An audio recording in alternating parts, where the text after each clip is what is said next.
Hello दोस्तों, सभी दोस्तों को नमस्कार।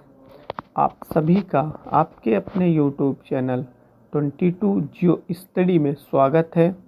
सो फ्रेंड्स, आज हम लोग देखेंगे मौर्य वंश के टॉप 20 प्रश्नों को।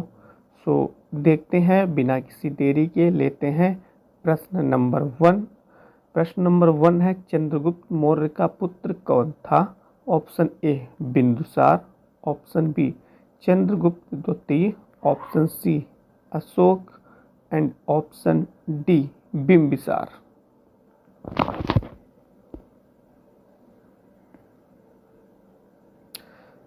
इसका करेक्ट आंसर होगा बिंबिसार। क्या इसका करेक्ट आंसर होगा?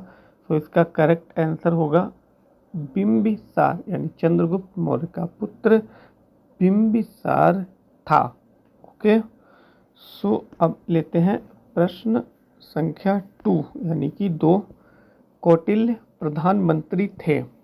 Option A Chandragupta Vikramaditya, option B Ashoka, option C Chandragupta Maurya, option D, यहाँ पे मिस टाइपिंग है तो यहाँ पे ऑप्शन ये डी है। कौन सा है? Option D. ऑप्शन डी है राजा कनक।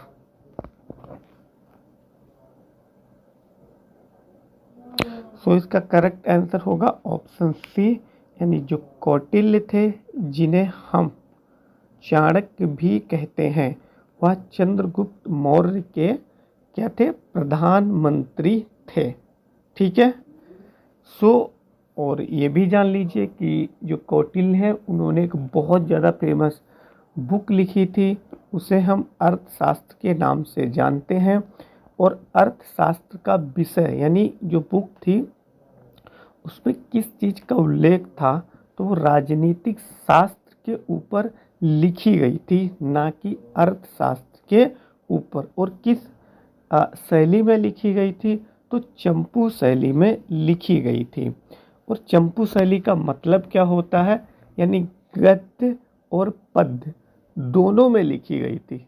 ठीक है। फिर देखते हैं प्रश्न 3। सांची का स्तूप किसने बनवाया था? यानी सांची स्तूप का निर्माण किसने किया था? ऑप्शन ए, यहाँ पे अकबर होगा। ठीक है, यहाँ पे क्या होगा? यहाँ पे ऑप्शन ए है अकबर। अक्टूबर है, लेकिन आपको इसे इग्नोर करना है क्योंकि मिस टाइपिंग हुई है। Akbar, option B Humayun, option C Ashok, option D Narsingh. इसका सही आंसर होगा ऑप्शन सी अशोक, यानी ग्रेट अशोक ने सांची स्तूप का निर्माण कराया था। उसने ना कि सांची स्तूप का निर्माण कराया था, बल्कि उसने ऐसे कई सारे स्तूपों और शिलालेखों का निर्माण कराया था। देखिए, अशोक के बारे में मैं आपको थोड़ा सा बताना चाहूँगा। पहले अशोक काफ़ी ज़्यादा क्रूर था, लेकिन जैसे ही उसने कलिंग युद्ध किया, यानी उसने राज्य को विस्तार करने की कोशिश की, इसीलिए उसे कलिंग युद्ध करना पड़ा। और उसके बाद में उसका हृदय परिवर्तन हो गया, क्योंकि क्या हुआ, कलिंग युद्ध में जिस तरीके से जो मारकाट हुई, यानी जो हिंसा हुई, उसको देखकर अशोक के अंदर बहुत बड़ा परिवर्तन आया। और उसके बाद वह बिल्कुल धार्मिक चीज़ों पे, धार्मिक क्रियाकलापों पे ध्यान देने लगा। उसे बहुत पश्चाताप हुआ कि उसने गलत युद्ध किया है और बहुत सारे लोगों को उसने गलत मारा है, और उसका जो प्रभाव है वो समाज के ऊपर पड़ा है। और उसी के कारण, मतलब उस युद्ध के कारण, वह सोच सोच के उसके हृदय में एक लंबा परिवर्तन हुआ, और जिसके कारण उसने सारी चीज़ों को त्याग दिया। सारी चीज़ों का मतलब है, जिससे पहले वो युद्ध में विश्वास करता था और वो ये चाहता था कि उसका साम्राज्य है वो विस्तारित हो, वो बहुत बड़ा हो जाए। लेकिन उसके बाद में उसने ये सब काम छोड़ दिए, यानी उसने दृढ़ संकल्प ले लिया कि अब वह युद्ध किसी भी कीमत पे नहीं करेगा। और फिर वह बिल्कुल एक तरीके से धार्मिक चीज़ों पे विश्वास करने लगा। फिर आगे जब देखेंगे आप, उसके बाद में वह जो बौद्ध धर्म है उसका अनुयायी बन जाता है और फिर जो बौद्ध धर्म का सम्मेलन होता है उसकी वह अध्यक्षता भी करता है। ना कि सिर्फ अध्यक्षता करता है, बल्कि माफी चाहूँगा, अध्यक्षता नहीं करता है, लेकिन वो बौद्ध धर्म के सम्मेलन को आयोजित करवाता है। मतलब उसके समय में होता है तो आयोजित करवाता है और बौद्ध धर्म के प्रचार और प्रसार के लिए वह सहयोग भी करता है। ठीक है, तो ये भी साथ में ध्यान रखना है। यानी कलिंग युद्ध भी किसने किया था? तो अशोक ने किया था कलिंग युद्ध। कब हुआ था? 261 ईसा पूर्व में हुआ था। और कलिंग पड़ता कहाँ है? तो ये आपका उड़ीसा में पड़ता है। ठीक है, नेक्स्ट प्रश्न है प्रश्न 4, निम्नलिखित में से अशोक के किस अभिलेख में बौद्ध ग्रंथों का उल्लेख मिलता है? Option A Kalinga, option B Dhauli, option C Bhabru और डी ऑप्शन इसमें नहीं दिया है। सो 3 ही ऑप्शन है और इन्हीं में से आपको करेक्ट आंसर बताना है। तो इसका करेक्ट आंसर होगा भाब्रू। ये भाबू लिखा है लेकिन भाब्रू है। ठीक है, सो इसका करेक्ट आंसर क्या होगा? ऑप्शन सी यानी भाब्रू। तो भाब्रू शिलालेख में अशोक ने बौद्ध ग्रंथों का उल्लेख किया है, क्योंकि मैंने पहले ही बताया था उसने बौद्ध जो धर्म है और उसके प्रचार और प्रसार के लिए अपना सहयोग किया था।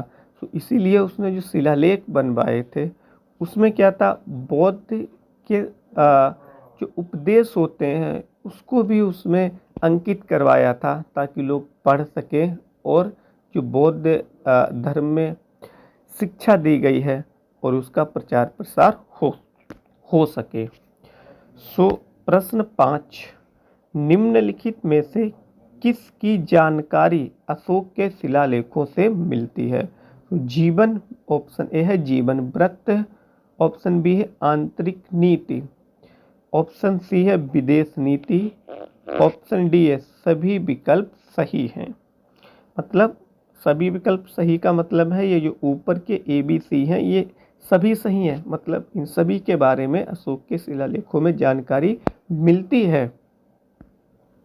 सो इसका करेक्ट आंसर होगा ऑप्शन डी यानी बिल्कुल सही है, क्योंकि जो अशोक के शिलालेख है उनसे हमें इन चीज़ों के बारे में जानकारी मिलती है, जैसे जीवन व्रत के बारे में, आंतरिक नीति के बारे में कि अशोक ने किस तरीके से जो आंतरिक नीति है उसे स्थापित किया था, और फिर विदेश नीति यानी विदेश नीति के भी बारे में हमें शिलालेखों से जानकारी प्राप्त होती है।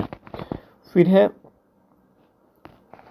है प्रश्न 6, मौर्य काल में निम्न में से किस विषय पर सिर्फ राज्य का ही अधिकार था?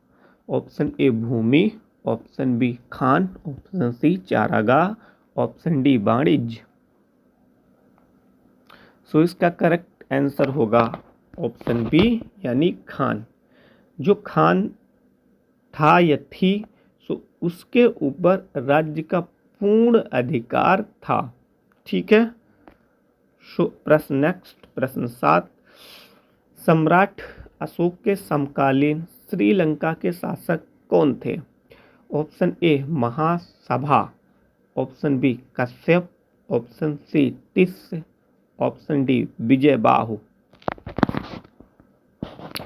सो इसका करेक्ट आंसर होगा ऑप्शन सी यानी जो तिस्य नाम का राजा था श्रीलंका का वह अशोक के समकालीन था। तो समकालीन का मतलब ही क्या होता है? सम का मतलब होता है एक समान यानी एक समय में, और कालीन का मतलब होता है काल, यानी जो अशोक जिस समय था उसी समय वह भी श्रीलंका का शासक था। इसका ये मतलब हुआ है, मतलब एक ही समय में जो घटना घटती है तो उसे हम समकालीन कहते हैं। ठीक है, फिर है प्रश्न 8, सांची के स्तूप का निर्माण किसने करवाया था? सो ये रिपीटेड क्वेश्चन है, लेकिन ये सारे के सारे जो क्वेश्चन मैं करवा रहा हूँ सारे के सारे आ चुके हैं, या फिर SSC में आए हों या फिर अन्य किसी एग्जाम में। सो इसका डायरेक्ट ही आंसर करेंगे तो अशोक ने जो है सांची के स्तूप का निर्माण करवाया था।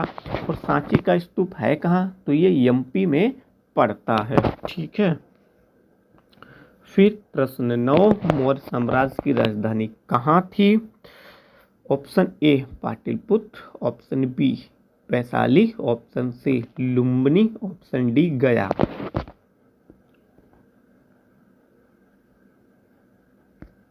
सो इसका करेक्ट आंसर होगा ऑप्शन ए यानी पाटलिपुत्र।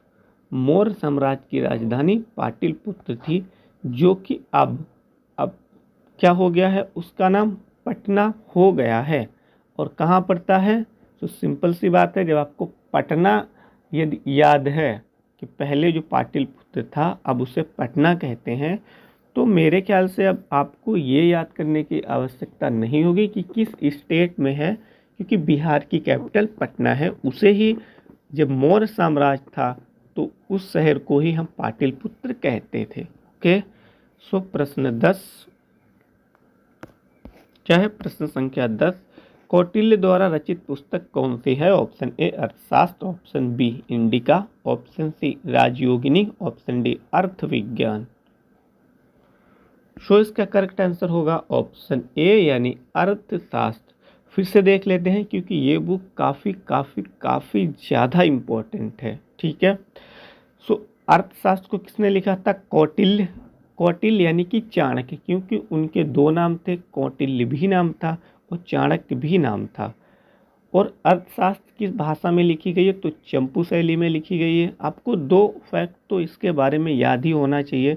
चंपू शैली में लिखी गई है और प्लस इसका विषय क्या है?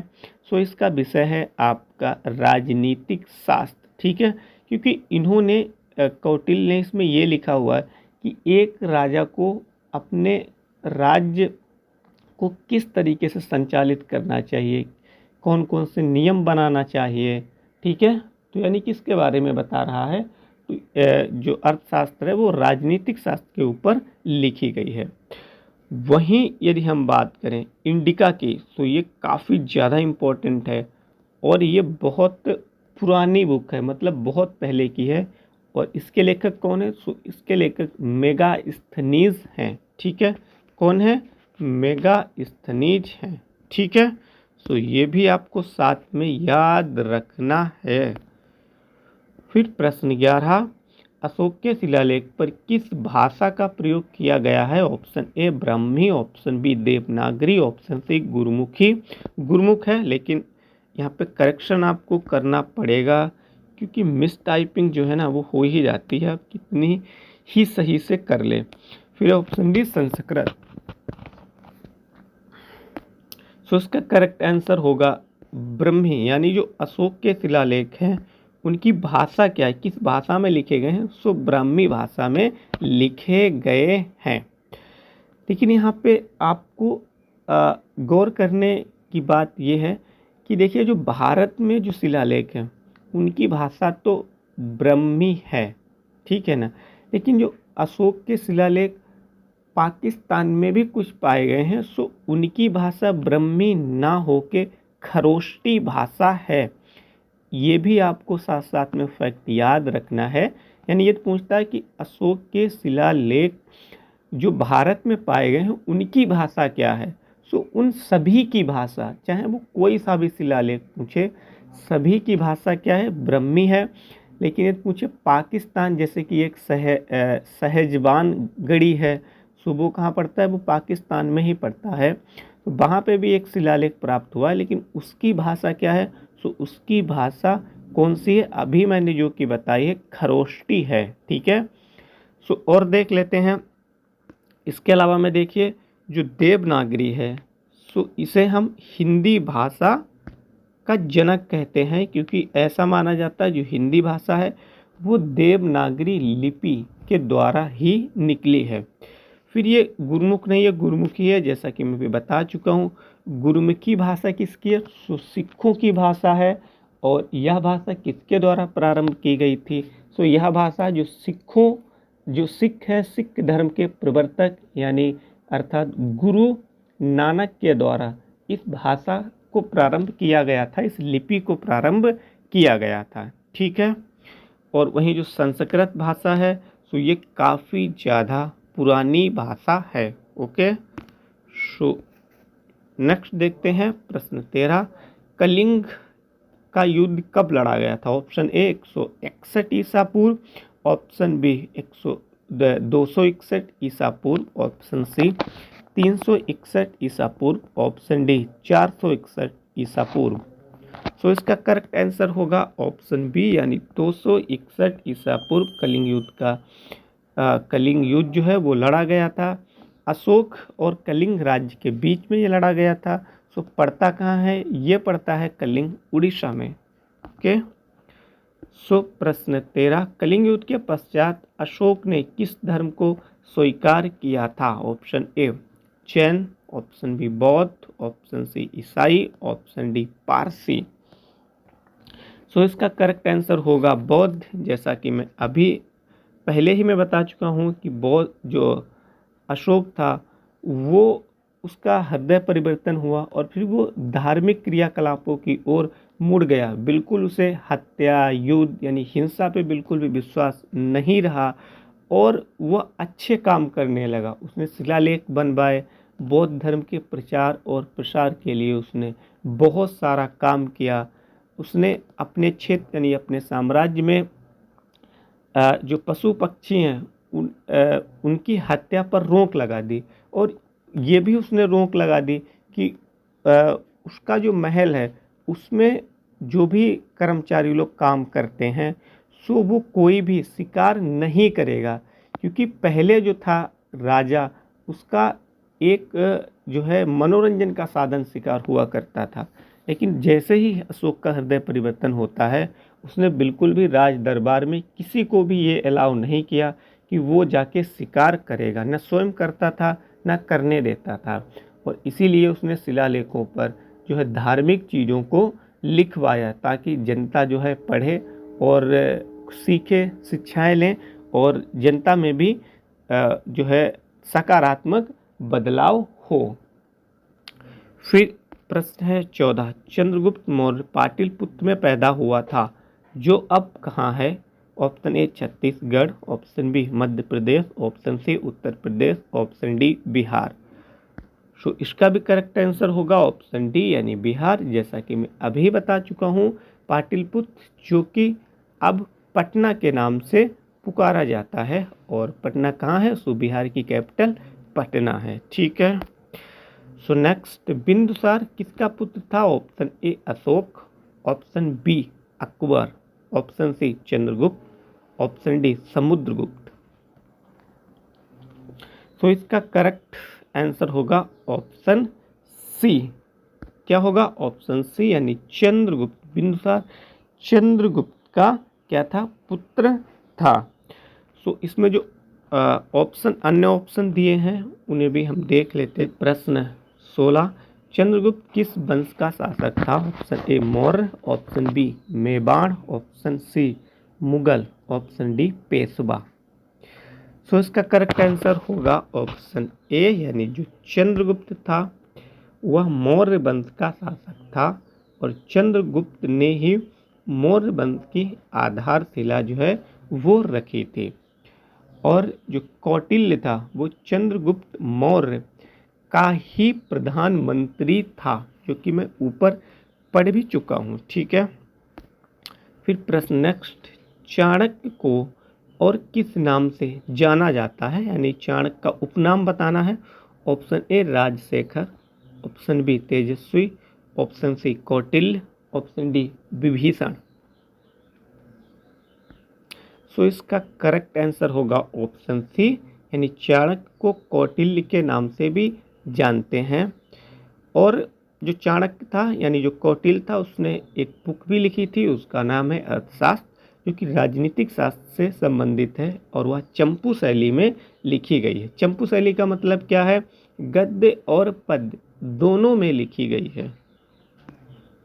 फिर प्रश्न 18, मौर्य वंश का अंतिम शासक कौन था? Option A Chandragupta, option B Ashoka, option C Brihadratha, option D Dhanbandhar. So ये प्रश्न काफ़ी ज़्यादा इम्पोर्टेंट है, क्योंकि जो वंश हैं उनका जो पहला शासक होता है और जो लास्ट शासक होता है ये काफ़ी पेपर में पूछा जाता है। ठीक है। सो इसका करेक्ट आंसर होगा ऑप्शन सी, यानी मौर्य वंश का अंतिम शासक बृहद्रथ था। ठीक है, अशोक भी मौर्य वंश का जो है शासक था, वही चंद्रगुप्त मौर्य भी मौर्य वंश का शासक था, लेकिन चंद्रगुप्त जो मौर्य था वह मौर्य वंश का पहला शासक था। ठीक है, सो प्रश्न 19, कलिंग युद्ध का विवरण हमें कहाँ से प्राप्त होता है? ऑप्शन ए रुम्मदेई अभिलेख, सबके आगे अभिलेख लिखा है। ठीक है, ऑप्शन बी 13वां शिलालेख, ऑप्शन सी ह्वेनसांग का विवरण, ऑप्शन डी पहला शिलालेख। सो इसका करेक्ट आंसर होगा ऑप्शन बी, यानी जो अशोक ने कई शिलालेख बनवाए थे, तो उसमें से जो 13वां शिलालेख है यह काफ़ी ज़्यादा इम्पोर्टेंट है। यहीं से हमें कलिंग युद्ध के बारे में विवरण प्राप्त होता है। सो आज का लास्ट प्रश्न है, यूनानी लेखक जस्टिन द्वारा सेंड्रोकोटस किसे कहा गया है? ऑप्शन ए चंद्रगुप्त प्रथम, option B Chandragupta Maurya, option C Chandragupta, option D Samudragupta. तो इसका करेक्ट आंसर होगा ऑप्शन बी, यानी चंद्रगुप्त मौर्य को यूनानी लेखक जस्टिन द्वारा सेंड्रोकोटस और एंड्रोकोटस, तो दोनों नाम आपको याद रखने हैं। सेंड्रोकोटस भी उसने कहा है और एंड्रोकोटस भी कहा है। किसके लिए इन शब्दों का यूज किया है? तो चंद्रगुप्त मौर्य के लिए उसने इन शब्दों का यूज किया है। वहीं जो समुद्रगुप्त है उसे हम भारत के नेपोलियन की उपाधि देते हैं। सो फ्रेंड्स, ये थे मौर्य वंश के महत्वपूर्ण 20 प्रश्न, और इसके बाद में समथिंग में 30 प्रश्न और मैं करवाऊंगा, और इसी 30 प्रश्न होने के बाद में आपका मौर्य वंश कंप्लीट हो जाएगा, जो कि आने वाली सभी परीक्षाओं के लिए काफ़ी ज़्यादा इम्पोर्टेंट ये प्रश्न होंगे। और यदि आप इसके नोट्स बना सकते हैं तो और भी बेहतर है, क्योंकि फिर आप नोट्स से इनका बार बार रिवीजन भी कर सकते हैं। तो वीडियो देखने के लिए आप सभी को बहुत बहुत धन्यवाद और आभार।